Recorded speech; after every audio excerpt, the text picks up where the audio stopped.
YouTube. Today's video, I'm watching how far each seed has advanced in NCAA tournament. I love March Madness basketball. It's really the only time I watch basketball. I love football. I like to watch baseball during like the World Series and stuff. I just love sports all around, and it takes a lot of my time. The woman gets mad at me, but anyway, we're gonna be reacting to this. I'll probably be streaming when this video is live. I'm on day 84 today. Daily streams for the 2025. So if you guys want to go watch me play some video games and talk about sports, go over to the Twitch, Ace KBF. And yeah, let's get right into the video. Let's roll.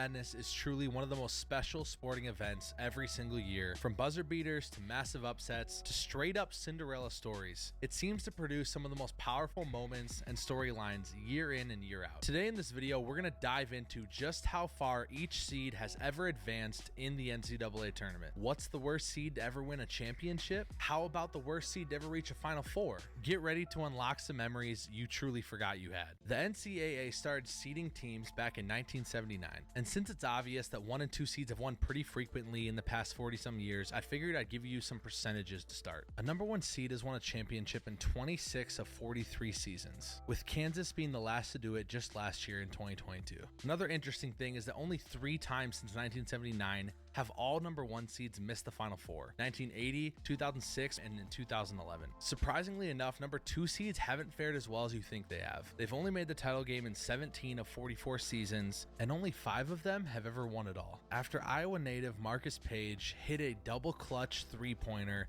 to tie the game, Chris Jenkins from Villanova drained a 3 as time expired. It was one of the most memorable sequences and shots in college basketball history. 3 seed has made the national championship 10 times, 4 of them winning it all. The last 3 seed to make a title game was Texas Tech in 2019, led by former number 6 overall pick Jarrett Culver. But the last 3 seed to win it all was the legendary run that took place in 2011 by the UConn Huskies, led by Kemba Walker. Beginning as the 9 seed in the Big East Conference Tournament, UConn went on to win 5 games in 5 days, clinching the Big East title with a Kemba Walker step-back jumper. Then in the NCAA tournament as a 3 seed, defeated Bucknell, Cincinnati, San Diego State, Arizona, Kentucky, and finally Butler to their championship trophy. Truly one of the best stories and runs we've seen from a team in recent history. Only 3 number 4 seeds have ever made a title game in the NCAA tournament, with the 1997 Arizona Wildcats being the only ones to ever win. This team actually was really good. They had Michael Dickerson, who averaged 19 a game, Miles Simon 18.4, Mike Bibby 13.5, Jason Terry 10.5.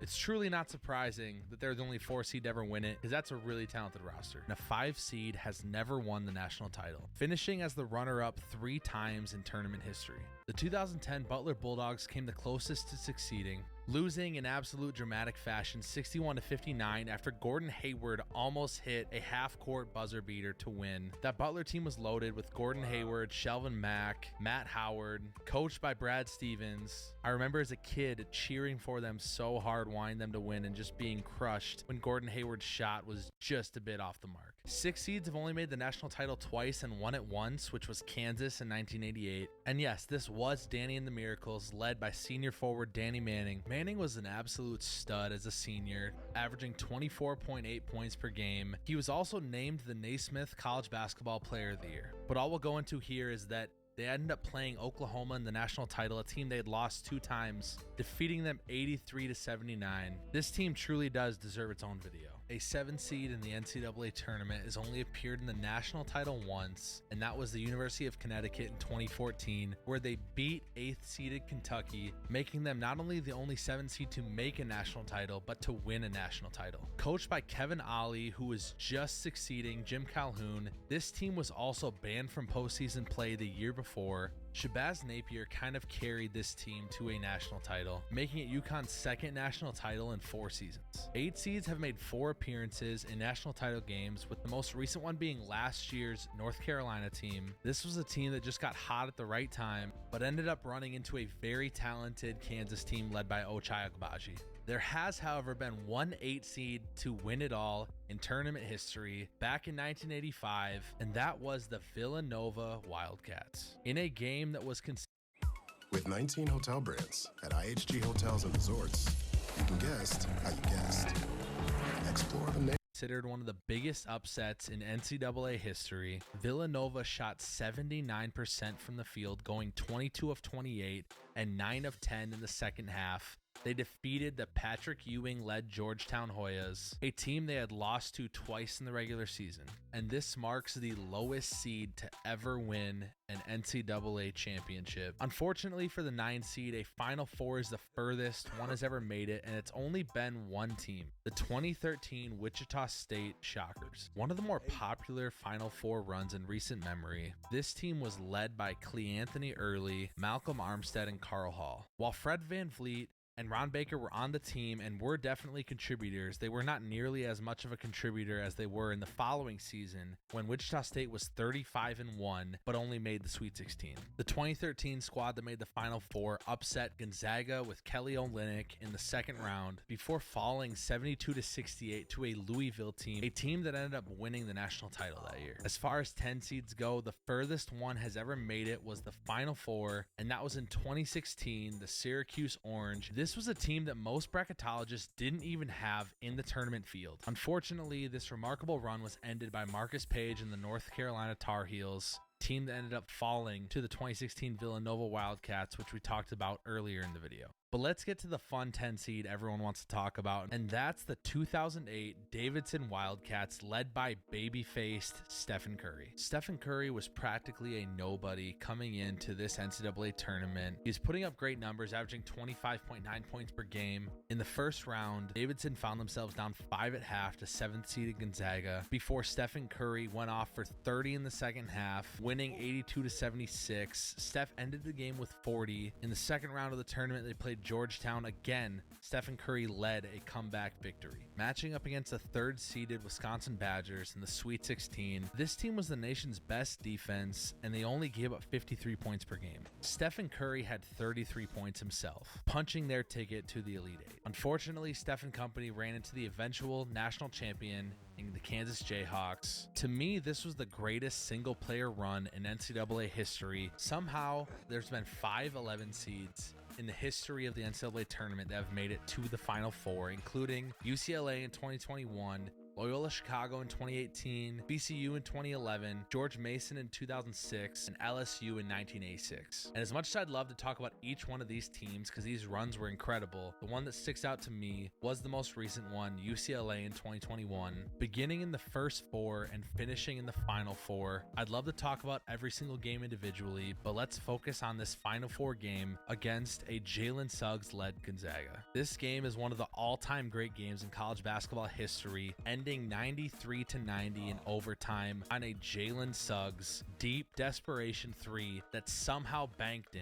Johnny Juzang led the Bruins throughout the whole tournament and finished with 29 points in this game, shooting 66% from the field. As often as we see 12 seeds upset 5 seeds, it's surprising to me that only one 12 seed has ever made the Elite Eight, and that's a 2002 Missouri Tigers team beating all of their teams by almost double digits, including a 9-point win against UCLA in the Sweet 16. The Tigers lost to Oklahoma in the Elite Eight 81-75. I'm still shocked that we haven't seen more 12 seeds make it to the Elite Eight. The furthest a 13 seed has ever made it is the Sweet 16, which has happened 6 times, the latest one being LaSalle in 2013. But we have seen a 13 upset of 4 almost every year of the last 37 NCAA tournaments, including this year when the Furman Paladins beat the Virginia Cavaliers on one of the craziest last-second turnovers that I've seen in recent memory. We've had 2 14 seeds in tournament history make the Sweet 16, Chattanooga in 1997 and Cleveland State in 1986, and only 22 14 seeds have ever won in March Madness. When it comes to 15 seeds upsetting 2 seeds, we've seen it happen 11 times. A couple notable upsets are CJ McCollum and Lehigh in 2012 and Steve Nash in Santa Clara in 1997. 3 other notable 15 seed runs are Florida Gulf Coast, aka Dunk City in 2016, one of the most fun mid-major teams of all time, Oral Roberts in 2021. They actually almost made the Elite Eight but lost on a last-second shot versus the Arkansas Razorbacks.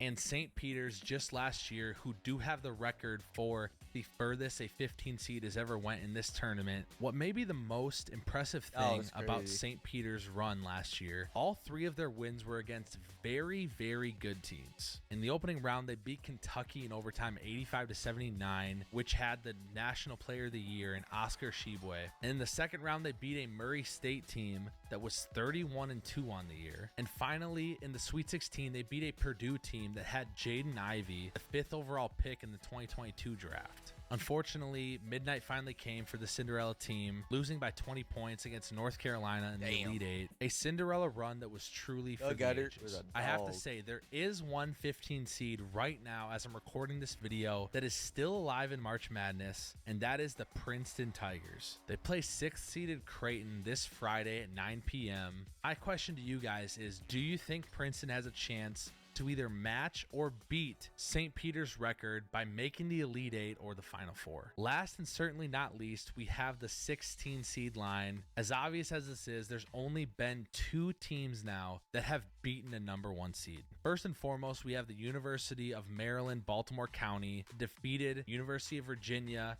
in 2018, shocking the world. And in this year, 2023, Fairleigh Dickinson became the 2nd team ever to defeat a 1 seed in the NCAA tournament. What's interesting about FDU is they didn't even win their own conference tournament. They lost by 1 to Merrimack, who's ineligible due to transferring from Division II to Division I. They were a 4-win team last year, and this was their coach's first year as a Division I coach. They were the lowest seeded team in the whole tournament, and they were dead last in the nation in average height. But after dominating a fellow 16 seed in the first 4, Coach Tobin Anderson called his shot. Hey, the more I watch Purdue, the more I think we can beat them. Yes, sir.